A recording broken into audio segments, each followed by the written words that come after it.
Baik, Assalamualaikum warahmatullahi wabarakatuh. Perkenalkan, nama saya Yasmin Aretaya Hanjani, dan dalam kesempatan ini saya akan membahas terkait soal asesmen tengah semester tahun lalu, yaitu tepatnya tahun ajaran 2023 dan 2024 untuk mata kuliah algoritma pemrograman.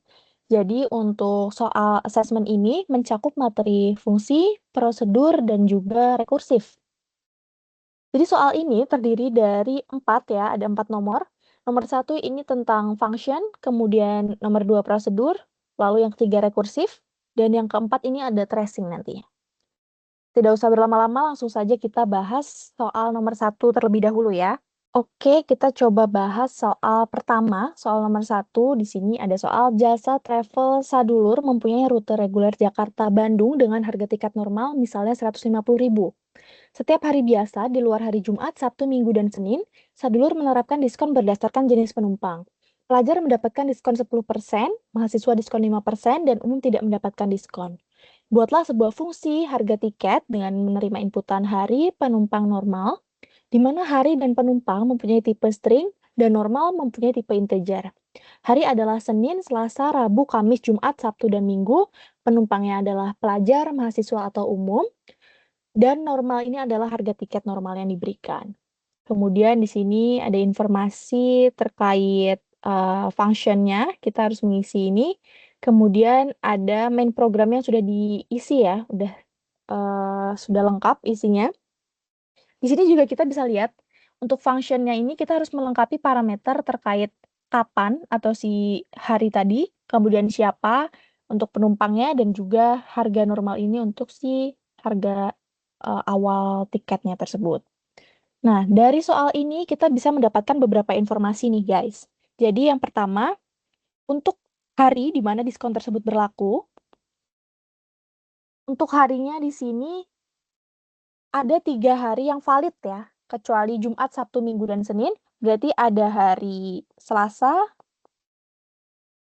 lalu ada hari Rabu, dan juga hari Kamis. Kemudian untuk penumpangnya sendiri, ini terbagi menjadi 3 kelompok penumpang yang mendapatkan diskon ya. Jadi untuk penumpang pelajar, dia mendapatkan diskon sebesar 10%. Lalu ada mahasiswa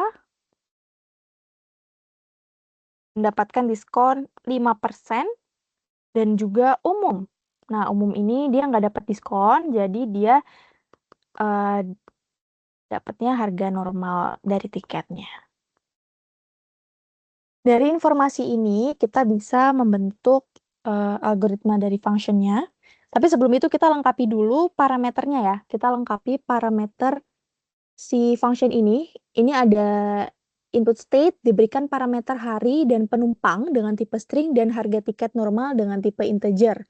Lalu hitung dan kembalikan harga tiket yang harus dibayarkan calon penumpang tersebut. Nah, jadi dari isi parameternya itu nanti ada hari dengan tipe datanya ini string, kemudian penumpang, tipe datanya adalah string, dan juga ada normal ya tadi. Dengan tipe datanya adalah integer. Kemudian, untuk mengembalikan nilai dari harga tiket yang harus dibayarkan penumpang, kita memerlukan satu atribut lagi dengan nama atribut harga, di mana atribut itu nantinya akan menyimpan value dari total harga yang sudah dipotong diskon seperti itu. Nah, maka kita harus membuat satu atribut baru tadi di dalam kamus. Saya kasih nama harga dengan tipe datanya integer. Sorry.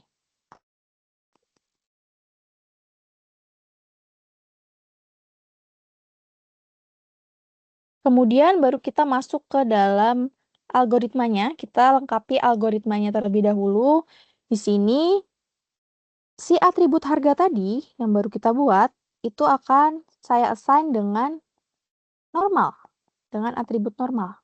Jadi si harga ini akan sama nilainya dengan harga tiket normal. Kemudian baru kita gunakan beberapa kondisi yang kita dapatkan dari soal tadi, terkait kondisi hari dan juga terkait kondisi penumpangnya, jenis penumpang. Jadi kita buat percabangan kondisi if harinya ini valid, berarti ada 3 hari tadi, hari Selasa, or hari Rabu, or hari Kamis.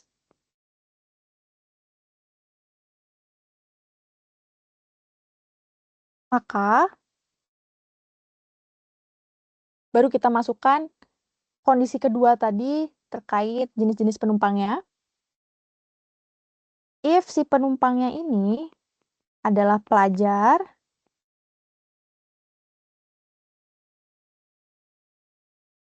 maka dia akan mendapatkan diskon sebesar 10%.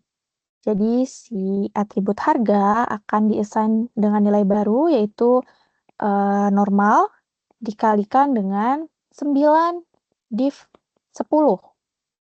Lalu else if si penumpang adalah mahasiswa, maka atribut harga akan diassign dengan nilai baru, di mana normal akan dikalikan dengan 95 div 100. And if, karena kalau umum nggak dapat diskon ya, jadi nanti dia akan mereturn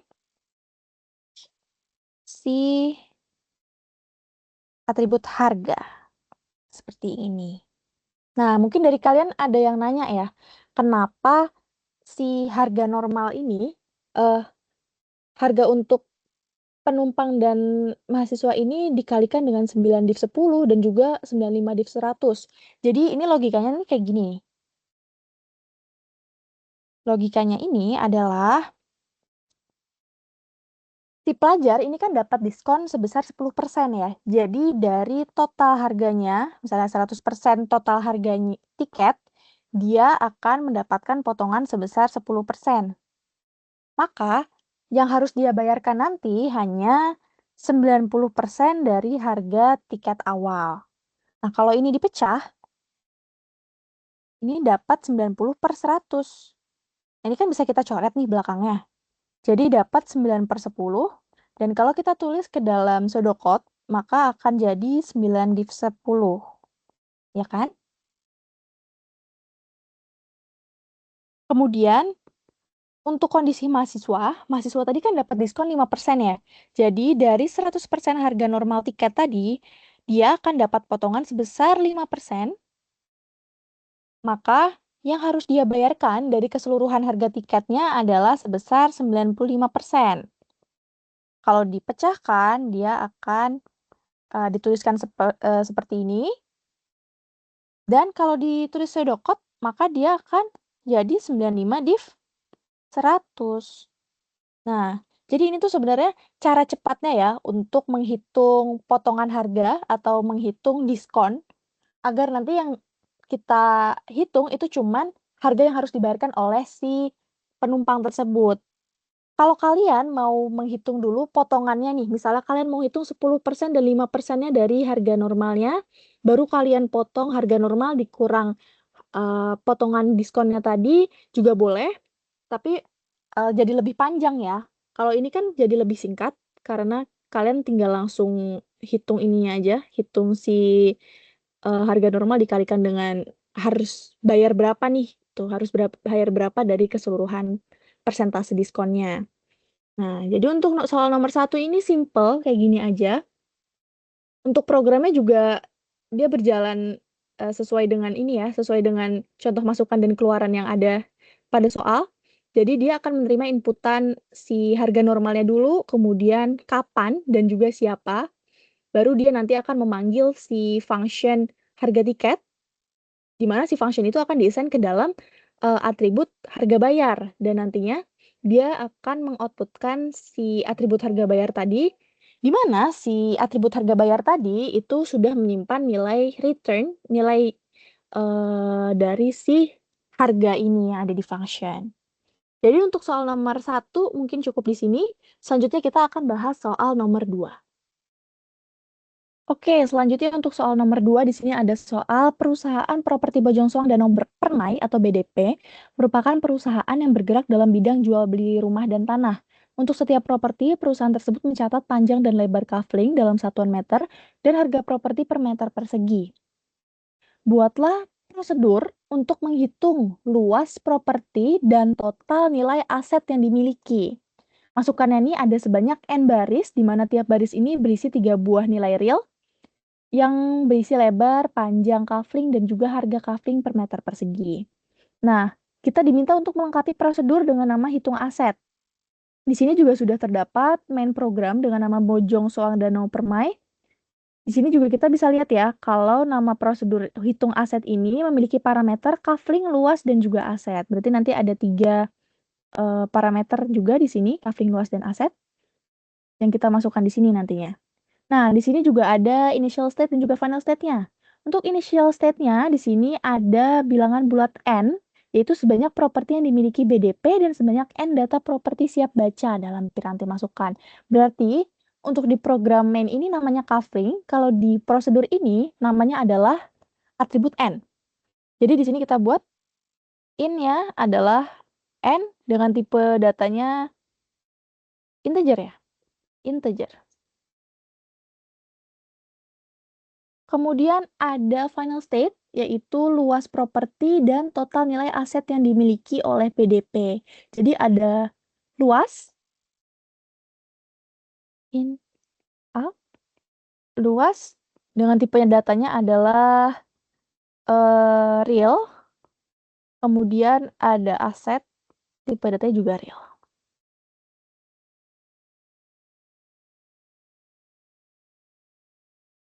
Nah, kita diminta untuk melengkapi kamus dan juga algoritmanya.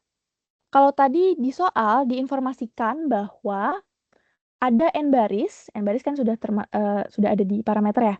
N baris yang setiap barisnya terdiri dari 3 buah nilai real, lebar, panjang, kafling, dan harga kafling. Ini kan belum ada ditambahkan ya pada prosedur, jadi kita harus membuatnya sendiri. Di dalam kamus ini kita akan menginisialisasi si lebarnya, kemudian panjangnya, dan juga harga si kafling. Kemudian saya juga akan menambahkan satu atribut dengan nama kafling. Nah, si atribut ini nantinya akan menyimpan hasil dari lebar kali panjang untuk masing-masing kafling. Keduanya ini, keempat dari tipe data ini merupakan real.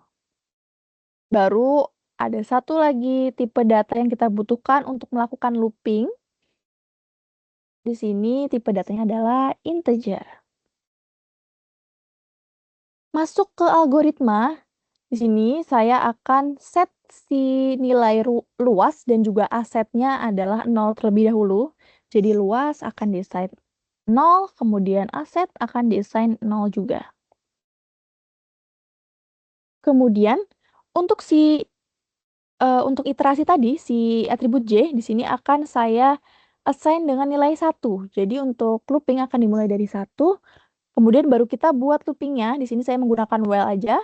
While si J ini kurang dari sama dengan nilai N ya, banyaknya kafling tadi, maka lakukan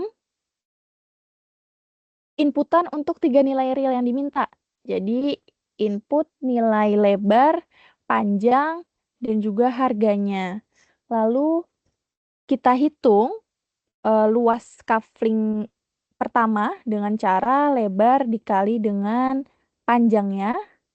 Kemudian atribut luas akan kita assign dengan luas ditambahkan dengan kafling saat ini. Ini mungkin biar nggak kepanjangan, kita ganti jadi kaf aja ya. Jadi ada 4 4 atribut dengan tipe data real, L, PH, dan CAF. Kemudian untuk asetnya, di sini adalah aset dijumlahkan dengan CAF, nilai CAFLING tadi, dikali dengan harga per meter perseginya tadi.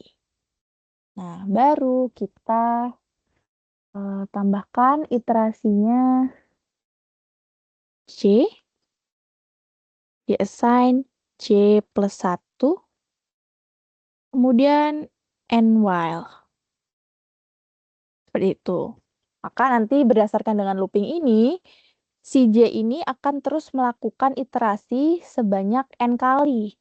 Jadi data luas dan aset nanti akan selalu terupdate setiap masuk ke data CAFLING yang terbaru. Seperti itu. Nah, nantinya setelah prosedur ini berhasil dibuat, main program ini akan berjalan dengan kondisi sebagai berikut. Jadi ada atribut CAFLING dengan tipe data integer, lalu atribut luas dan aset dengan tipe data real, di mana nanti si user akan diminta untuk menginputkan banyaknya CAFLING atau si N tadi yang ada di prosedur. Kemudian kita akan memanggil prosedur hitung aset dengan assign si CAFLING-nya tadi, berapa banyak CAFLING-nya, si N, kemudian luas dan juga asetnya. Nanti nilai luas dan aset akan selalu terupdate setiap si CAFLING ini mengecek masing-masing CAFLING-nya. Di CAFLING pertama, dia akan mengupdate nilai luas dan aset, kemudian CAFLING kedua dia akan mengupdate lagi nilai luas dan aset, jadi selalu bertambah nilainya. Kemudian dia akan mengoutputkan luas aset Bojong Soang Danau Permai dengan si luas tadi, dengan atribut luas tadi, meter persegi, kemudian output nilai aset Bojong Soang Danau Permai, ini asetnya tadi dibagi 1, 2, 3, 4, 5, 6, 1 juta. Jadi si aset tadi dibagi 1 juta untuk mengoutputkannya dalam bentuk juta rupiah seperti itu ya. Masuk ke soal nomor 3, di sini buatlah sebuah fungsi rekursif yang akan menjumlahkan deret 1 per N ditambah 1 per N per 2, tambah 1 per N per 4, dan seterusnya hingga 1 per 1 dengan formula rekursif sebagai berikut. Jadi ada formula rekursif jum N, di mana jika nilai N sama dengan 1, dia akan menampilkan nilai 1. Nah, jika N ini lebih dari 1, maka dia akan masuk ke perhitungan rekursifnya, yaitu 1 per N ditambah dengan jum N per 2. Jadi di sini dia akan memanggil formula dia lagi, memanggil dirinya sendiri ya, rekursifnya ada di sini. Jadi di sini adalah base case dan di sini adalah recursive case. Contoh masukannya ini. Jika si user ini memasukkan nilai 16384, maka dia akan menampilkan keluaran 32767 dengan penjelasannya bahwa keluaran adalah N dikali jum. Jadi nilai N yang diinputkan ini dikali dengan hasil dari function rekursifnya. Di sini juga sudah dilengkapi dengan main program. Di sini udah terlihat ya, ada program dengan nama jumlah deret, di mana kamusnya ini ada atribut N dengan tipe datanya integer, dan untuk algoritmanya si user diminta untuk memasukkan nilai N, kemudian outputnya ini adalah nilai N tadi dikalikan dengan function jumlah pecahan N ya. Nah, kita akan lengkapi nilai dari function rekursifnya ini ya. Tapi sebelum itu saya akan menjelaskan terlebih dahulu nih logika rekursif dari rumus yang diberikan ini pada soal. Jadi misalnya kita memiliki nilai N-nya adalah 8. Jadi misal kita punya nilai N-nya 8, N sama dengan 8. Dan kita akan menghitung si jum 8 tadi, jum 8 seperti ini ya. Maka kita akan masuk ke rumus yang ini, 1 per N ditambah jum N per 2. Jadi di sini jadi 1 per N-nya sekarang 8, ditambah dengan Rumusnya lagi, jum N-nya sekarang 8, dibagi dengan 2, jadi 8/2. Kemudian, setelah itu kita masuk lagi ke perhitungan 8/2 ini, jadi sekarang nilai N-nya adalah 4. Jadi di sini jum nilai 4 sama dengan 1/N-nya jadi 1/4, ditambahkan dengan si rumus jumnya tadi. Jum N/2 berarti 4/2. Dari 4/2 ini kan dapat jadi jum 2 ya. Jum 2, di sini kita update nilai N-nya jadi 2. 1/N dari N yang sekarang ini adalah 2, jadi 1/2 ditambah dengan jum. N/2-nya adalah 2/2. Ini dapat nilai 1, jadi jum 1 sama dengan 1. Seperti ini. Nah, kemudian kita hitung. Coba kita hitung masing-masingnya. Nah, maka kita kerjakannya hitungan terbalik seperti ini. Jadi dari si jum 1-nya terlebih dahulu. Kita hitung dari 1 ditambah dengan nilai 1 ditambah setengah, yaitu 1,5 ya. Kemudian nilai 1,5 ini kita tambah dengan 1/4 ditambah 1,5 dapat 1,75, dan juga naik 1,75 ditambah dengan 1/8. 1/8 jadi 1,875 seperti itu ya. Jadi kita di sini dapat nih nilai untuk function rekursifnya adalah 1,875. Sorry. Ini ya. Jadi dari awal 1, kemudian dijumlahkan dengan jum 2-nya jadi 1,5, dijumlahkan dengan jum 4 jadi 1,75, dan dijumlahkan dengan jum 8 jadi 1,875. Seperti itu. Jadi ini adalah hasil dari function rekursifnya. Untuk menghitung keluaran dari main programnya, di sini kan N dikali jumlah pecahan. N dikali dengan 1,875. N-nya ada 8 dikali dengan 1,875 menghasilkan nilai 15. Jadi outputnya adalah ini.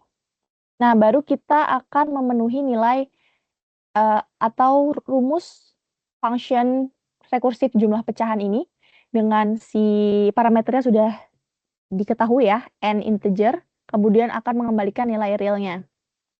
Kamus yang kita butuhkan di sini adalah hasil, karena kita akan menyimpan nilai dari hasil si function-nya ini. Nilai dari perhitungan rekursifnya. Jadi di sini saya kasih nama hasil dengan tipe datanya adalah real. Kemudian untuk algoritmanya, kita berdasarkan dengan rumus. Jadi ketika si N-nya adalah 1, maka dia akan mengembalikan nilai 1 ya. Jadi si hasil ini akan didesain dengan nilai 1. Kemudian else if, atau else aja, else N-nya lebih dari 1 tadi, maka nilai hasil ini akan didesain dengan rumusnya. Apa tadi rumusnya? 1/N dijumlahkan dengan rekursif dirinya sendiri, yaitu function jumlah pecahan N div 2. Seperti itu. Lalu kita NIF, dan kita akan mengembalikan nilai hasilnya. Oke, jadi ini bisa dilihat ya, untuk pengerjaan rekursif ini pokoknya yang terpenting harus dilihat si rumusnya ini, formulanya. Jadi ini bisa membentuk algoritma ya. Kalau misalnya N sama dengan 1, maka ini kondisi pertama, base case berarti. Kemudian ketika N-nya ini lebih dari 1, ini masuk ke kondisi kedua, si else-nya. Jadi di kondisi kedua ini adalah recursive case, seperti itu. Gampang ya? Sekarang kita lanjut ke soal nomor 4. Oke, soal yang terakhir, soal nomor 4 ini untuk tracing ya. Jadi di sini diminta untuk menelusuri eksekusi algoritma berikut ini apabila diberi masukan nilainya 65 dan 39. Selain itu, tuliskan keluaran yang dihasilkan. Jadi diminta untuk selalu menuliskan coretannya. Jadi di sini ada program utamanya adalah nilai ganda. Untuk kamusnya ada 2 di sini ada atribut A dan B dengan tipe data integer dan diminta input A, B-nya tadi, lalu mengoutputkan function G dan function K. G ini sepertinya untuk greatest factor ya, untuk FPB, dan K-nya ini untuk KPK. Kemudian kita kerjakan dulu ya yang untuk function G. Untuk function G ini inputannya adalah N, posisinya ini N dan M ya. Jadi nilai A-nya tadi 65, ini G ya. G-nya tadi rumusnya AB sama dengan GNM sama dengan G6539. Ini kondisinya ketika nilai N itu lebih dari M, maka mengembalikan nilai G M dikurang N kurang M.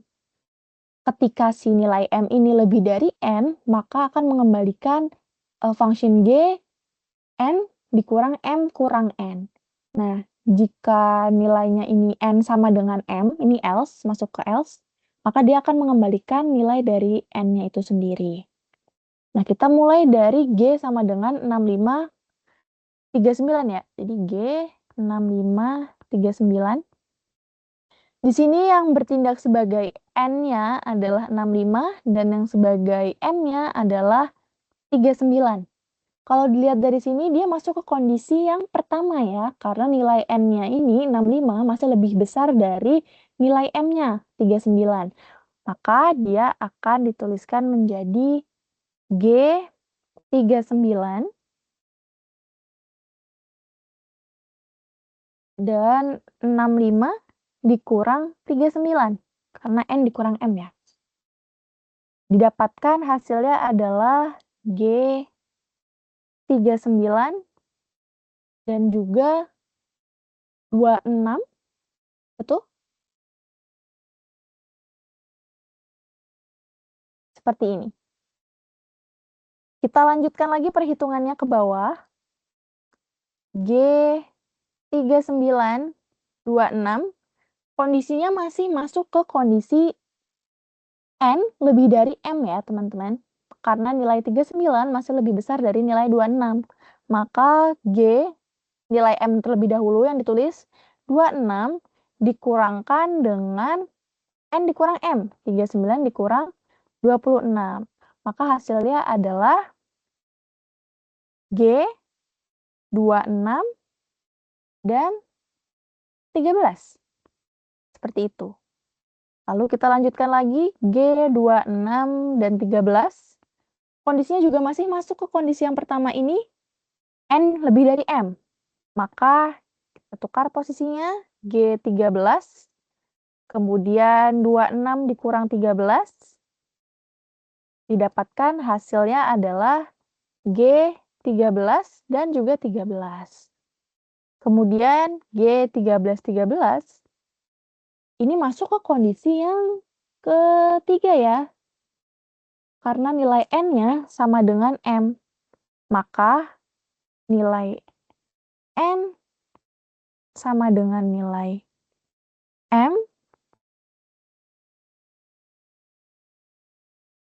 maka dia akan mereturnkan N-nya. Nah, N-nya yang di-return ini sekarang adalah si 13 ini. Jadi sama dengan return 13. Seperti itu. Selanjutnya kita akan menghitung nilai untuk K-nya ya teman-teman. Jadi untuk K-nya rumusnya adalah BA, untuk inputannya ini BA sama dengan KNM. Berarti kondisinya ini berbeda dengan yang G tadi, untuk function G tadi kan AB sama dengan NM, kalau untuk K ini berarti dia 39 dulu ya, K 39 lalu baru 65. Nah, untuk rumusnya si K ini, dia akan mengembalikan nilai N dikali dengan M, lalu dibagi GNM. Jadi, dia akan memanggil function G-nya di sini. Jadi di sini si K, 3965 sama dengan N-nya berapa? N-nya ada 39 dikalikan dengan 65 lalu dibagi dengan G-nya tadi adalah 13 ya, yang ini, hasil yang ini. Maka di sini kita bagi dengan 13. Lalu didapatkan hasil 2535 bagi dengan 13 dan hasilnya adalah 195. Seperti ini ya teman-teman. Jadi dia akan return